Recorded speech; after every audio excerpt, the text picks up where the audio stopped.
Well, hello. I hope everybody's well. It is still Monday, and I try to get my videos out on Monday for History with Miss Esther. And today I had planned on having a really nice discussion about William Penn and tolerance. However, the world has really kind of turned upside down since last week, especially after the death of George Floyd by the hands of police that is on video. A video that, by the way, I cannot watch. I have two young African American sons, and I pray often that God will protect them.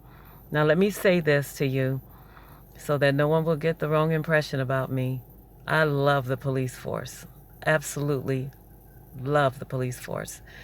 And I know that most police are really good. If it were not for the police, people would just walk in my house, take what they want, come and, take my car and everything like that. Why do people behave in our society? Because we have a police force. And so they are very important and very beloved. So I want the police force to know how much we citizens of the United States absolutely adore you. I have been in ministry and everything, and it may seem like this has nothing to do with it, but I want you to know that I know a lot of great ministers, and I know a lot of ministers who are not so great. And it is the same with policemen. There are wonderful policemen. Most are good, like I believe most ministers are good. But then there are some who are very bad. And so we can say the same about doctors and lawyers. We can just go down the line. So we got some really bad apples out there. And this does connect with social Darwinism because, here we are with the Black Lives Matter issue up again. And so I make this during this time, and I keep my mask on for this because I want to remember it as this time. We are still dealing with the COVID-19 virus in a pretty heavy way. We're not out of the woods yet, but here we are dealing with this race issue and this social Darwinism that still is creeping up its ugly head. And so it's a heartbreaking thing. I absolutely don't agree with the rioting. The protest is everybody's right in America.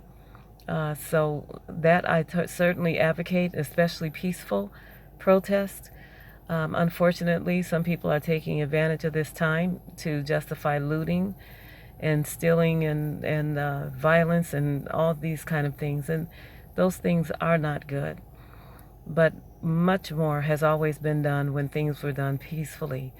When Gandhi did it for India, when Martin Luther King did it for America, following Gandhi's way of doing things. And so peaceful protests, totally understand.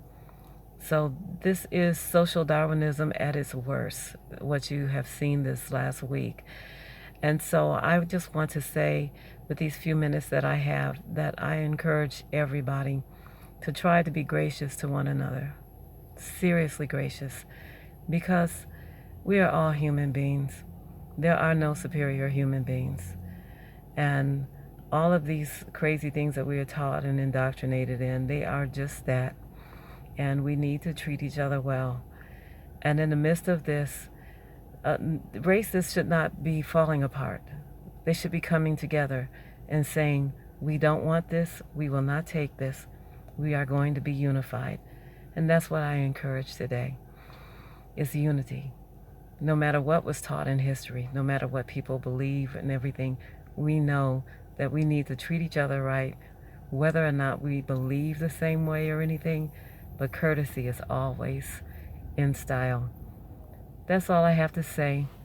You guys have a wonderful week, and hopefully we can get with William Penn and tolerance next week. God bless. Love you.